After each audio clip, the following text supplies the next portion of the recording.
In this video, we are talking about how to manage your money like the 1%. The 1% is this coveted designation of the richest of the rich people. I'm going to share with you the simple 25-65-10 rule that you can incorporate into your finances to set yourself up for success. And the best part is it doesn't even matter what your income level is. This should work for everyone. Now at the end of the video, I'm also going to share a special bonus tip that's going to help you accelerate your financial progress if your goal is financial security and building wealth. My name is Lissa and I'm a personal finance expert and accredited financial counselor, and I'm the co-host of NetNet Podcast. Check it out and let me know what you guys think. So the beauty of having a rule of thumb, like the 25-65-10 rule, is that they work no matter your income level. You could be making $30,000 a year or $300,000 a year. Having a simple rule like 25-65-10 can help you start building wealth at any time as long as you prioritize it. The concept is that for every $1 you earn, you're going to divide this up into 3 buckets, and we're going to talk about that in more detail. But first, what does it actually mean to be in the 1%? What is the top 1% and who is in the top 1%?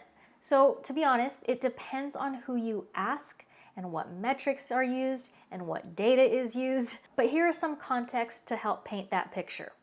According to Bankrate, to be in the top 1% of earners in the United States, you would have to make around $785,000 per year.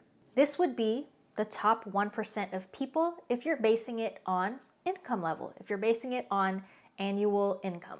But remember, wealth isn't just about what you earn and what your salary amount is. At the end of the day, it's about what you keep. So in terms of wealth, they say that to be in the top 1%, your household needs to have at least $36 million in net worth. So looking at these numbers, the fact that you need $36 million of net worth to be in the 1% sounds very unattainable to many people. But the reason I bring this up is for a different reason. I think it's important to talk about this because whether or not you think they're attainable, they aren't the full story. I think it's also important to be aware of the wealth distribution in America. You can't just look at these big ass numbers in a vacuum. You have to look at them in comparison to the whole landscape. And the reason for that is we can do all the right things and we can strive to be in that 1% by making smart 1% people kind of decisions.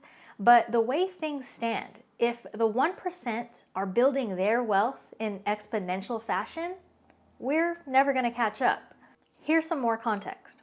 The Federal Reserve Bank of St. Louis put out this chart in 2022. Basically, 13.2 million households, or 10% of all households in the United States, control 74% of the wealth. So 10% of people control 74% or 3/4 of the wealth in our country. That would leave the rest of the 90 households only controlling 26% of the wealth. So 90% of the households controlling 1/4 of the wealth. But let's break it down even further.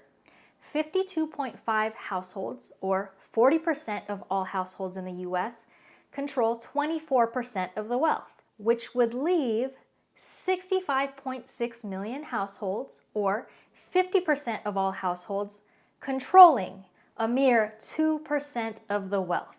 I'm gonna let you sit with that because you can't tell me that we got into this wealth disparity and wealth gap because people are bad at saving and have bad spending habits. Arguably, yeah, we can have bad habits that end up making us not able to hold on to wealth, but that's just one part of the story. Let us please also acknowledge that there are systemic inequities and inequality baked into these numbers. We all know America does not have a pretty past, and there are still very complex reasons in society today that contribute to this wealth gap widening. In other words, all I'm trying to say is it's not your fault if you happen to fall in that bottom 50% and that you seem to stay in it no matter how hard you try. But I digress. what I do want you to know is you do have some agency. You have control over how you manage your individual finances. You make financial decisions every day, and those decisions translate into your financial circumstances. I truly, truly believe that the more strategic you are with your finances and every single financial decision you make, the better the likelihood you're gonna build wealth. And we're not just talking about hoarding wealth, trying to be in that top 1% for no reason, but I mean meaningful wealth, right? You wanna have wealth in your life that equates to a good quality of life. So what is the 25-65-10 rule? This rule is simply a rule of thumb to divide your income into 3 buckets. What we're doing here is optimizing your income towards building long-term wealth. So let's talk about that first 25%, 1/4 of your income. 25% of your income should go to what I call your foundations. This includes paying off debt, building your emergency fund, and saving for any short-term goals, so major financial needs in the next few years or so, mainly because you don't want to go into debt for these major financial needs. So if your paycheck is $2,000, this means $500 of it should go towards debt, emergency fund, and savings goals. If you get paid $2,000 twice a month, so that means $4,000 total for the month, this means $1,000 a month going into these buckets. Now, for some people, this could sound like a lot because of your living expenses, but I want you to know that these items are both foundational and temporary. You don't have to do this forever. Here's what I mean. Think about your debt. When you are working towards paying off debt, then you're eventually going to get out of debt, right? Getting out of debt alone is going to give you a good foundation towards building wealth.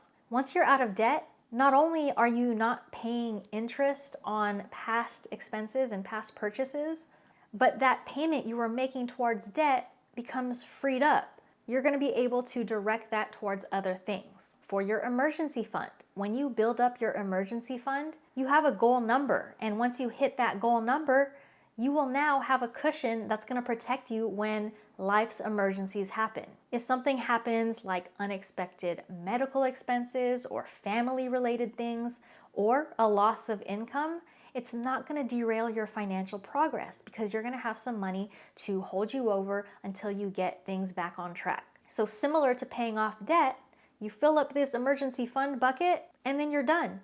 It has an end date. So once you've saved your goal amount, typically 3 to 6 months worth of your living expenses, you're no longer going to have to save towards it, and you can redirect that cash to use on other things, which we're going to get to later on in the video. And finally, your short-term savings goals. As part of this 25% of your income, you want to strategically save towards shorter-term goals. For example, all the things you want in the next few years. You want to be prepared to spend on these things when the time comes instead of having to go into debt for them. Having money to pay for things rather than using debt means you're just going to be paying less on them over time, and again, more money freed up.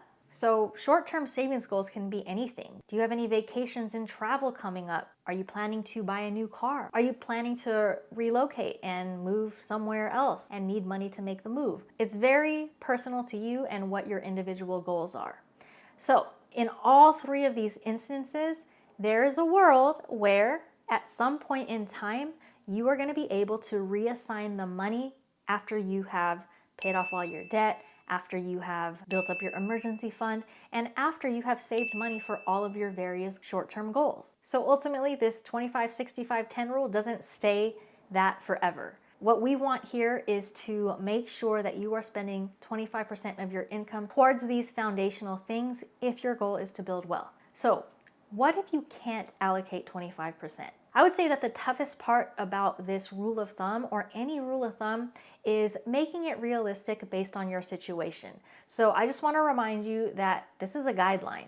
As with all rules of thumb, it might not be exact depending on your situation, but it does give you something to shoot for and something to plan around. It doesn't have to be perfect. Unfortunately, many people start off adulthood with big amounts of student debt, sometimes A lot of people get roped into buying more car than they can afford or more house than they can afford. And many people get into credit card debt before they learn better spending habits. I know for me, at one point in time, my total debt payments were way more than 25% of my income. So in that sense, it would have been hard to stick to this, but it would have given me something to aim for.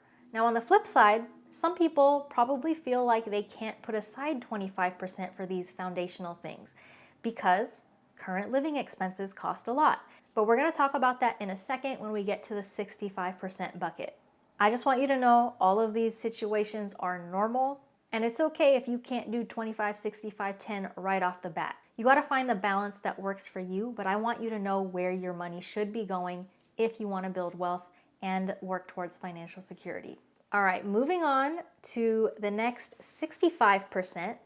Your 65% bucket is a combined bucket of your current needs and wants. So this is all the money that you need for use right now. You might have heard of other methods and other rules of thumb, like the 50-30-20 rule. That basically splits up your needs and wants, and then your savings and investments in a 20% bucket. In the 50-30-20 rule, they say to use 50% of your income for needs and 30% for wants. But the reason I like having them combined is, at least in more recent years, I've seen a lot of people struggle to keep their needs like housing and food and utilities and medical payments. I see people struggling to keep that to under 50% of their income. So this 65% bucket makes it a little bit more flexible. Now, you might be wondering, how am I only going to use 65% of my income towards wants and needs? After all, the 50-30-20 rule tells you to use 80% of your income for wants and needs, right? It's the 50 and the 30 added together. But look, what I am trying to do in this video is I'm trying to help you optimize your strategy towards wealth, which means building your foundations. I want to help you manage your money like the 1%. So that's why we are doing the 25-65-10 rule. A big part of building wealth and protecting your wealth is getting your foundations in place. So that 25% bucket that we just got done talking about.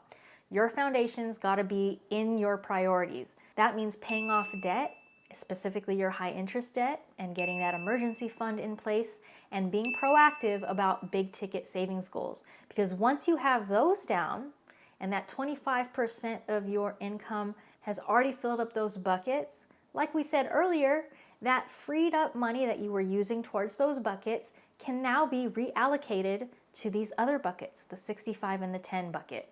So right now, in the meantime, do your best to allocate your money towards your needs and your wants, and try to stay close to 65% of your income. This doesn't mean you have to cut out all of your discretionary spend, but it does mean you should be more intentional about how you use your discretionary income. And again, if things feel tight for a little while, remember that it's temporary. You can inflate your lifestyle a little bit later on once you've built your foundations, because these foundations are really going to help you protect your wealth and make sure you aren't just, making all this great financial progress only to be set back every single time something unexpected happens. All right, so you've got your 25% going to your foundations, you got 65% covering your needs and wants. What about the last 10%? The last 10% is a rule of thumb for how much to set aside for long-term investing goals, such as retirement. It's not just retirement, but that's the thing that most of us are planning for, right? Freedom from having to work. So you might see other rules of thumb out there. Some people say to put 15% of your income towards retirement. And those who want to retire early, maybe if you're part of the FIRE movement or you simply want to retire sooner than your 60s, you're going to want to invest even more. So again, this rule of thumb is general guidance, and it's largely going to depend on how much you're able to put aside and also what your individual long-term goals are. So even if you start at 10%, that's okay, because remember, like we said earlier, you're going to get your foundations in place, and then you're going to be able to reallocate that 25% you were using towards debt, towards emergency savings, and other savings buckets now to more long-term investing. Other interesting thing is, think about it. The more income, the more money you make over time, and the slower you can inflate your lifestyle over time. So if you can keep that 65% bucket at bay or even lower it over time, you will have more money for this category, for this investing category. And this is truly, truly where you are going to build your wealth. So where exactly do you invest this 10% of your income? Where do you put it? Well, when you save for the long term, this is money that you're going to invest according to your risk tolerance. This is why I can't choose specific investments for you, because it really depends on your situation. Many people are going to start out by contributing to retirement accounts. And the main reason for this, as opposed to just opening your own brokerage account or doing other investments first, is that retirement accounts have tax advantages. If you have an account through your employer, sometimes there's matching available to you, which is essentially free money or money that's just going to help you get ahead in the future. So retirement accounts are one place to start, and many people invest in funds in their retirement account. So that would be things like stocks and bonds, but in the form of mutual funds or other types of diversified investments.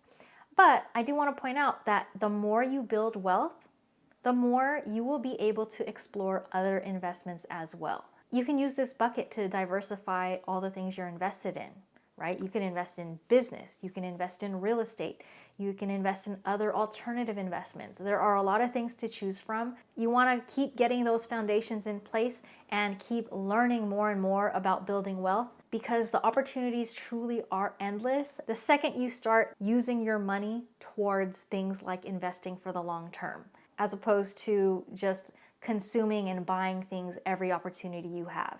So here's the thing, when it comes to the 1%, the reason they continue to build their wealth, it's not so much that they follow any rule of thumb, like the 50-30-20 rule or the 25-65-10 rule or 70-20-10. It's not that there's a one-size-fits-all approach, but it is because wealthy people are always proactively being strategic about building wealth. They are always thinking about it. They are always putting their money to work, and it never takes a back seat. For example, let's say you have your emergency fund in place and you no longer have to put aside $300 a month towards it. Are you going to take that $300 of freed up cash flow a month and start going out more and buying more clothes? Or are you going to redirect that into investing? That is the difference between the 1% and everyone else, is they're literally just always thinking about, how am I going to make more money off of my money? All right, I hope that gave you a good guideline on how to direct your money. But before I let you go, I did promise you a bonus tip. This bonus tip is to help you accelerate your progress towards building wealth. So this is a very, very simple tip, but it is this. Whenever you get an increase in income, wait 1 year to increase your expenses. So let's say you get a raise this year, or a promotion that comes with more money, or a new job that pays more. Maybe you take on a side hustle. Maybe you build up a second source of income. If you can increase your income this year and you keep your life exactly the same for 12 full months, you are going to have more freed up money to build those foundations, to invest and accelerate building wealth, as opposed to spending it. Here's the thing, inflation itself is going to make life cost more. It doesn't help when you're making your life cost more as well, if your priority is to build wealth. So the point is, if you get an increase in income, this is a very advantageous time, and it's a very great opportunity for you to springboard your goals towards building wealth. And I'm not gonna lie, personally, this is where I messed up a lot in my career. It's like when I started to make more money, I started to spend more money. I'd get a promotion and make, $10,000 more a year, but then the second my lease was up in my apartment, I would go find a more expensive apartment. Not to mention moving costs and all of that. So I always felt like this bump in pay meant I could live nicer because I had earned it. And I'm not saying you have to keep your life the same and be frugal forever. I don't know if you guys have noticed, I'm not like other finance creators where I'm just always talking about being frugal and saving. I like to live a nice life. But this isn't about me. So point of the story is for as long as you can. It can't do 12 months, do 6 months. For as long as you can, if you increase your income, hold off on inflating your lifestyle. Use that extra cash that you have to build your foundations. I hope this was helpful. Until next time, peace out.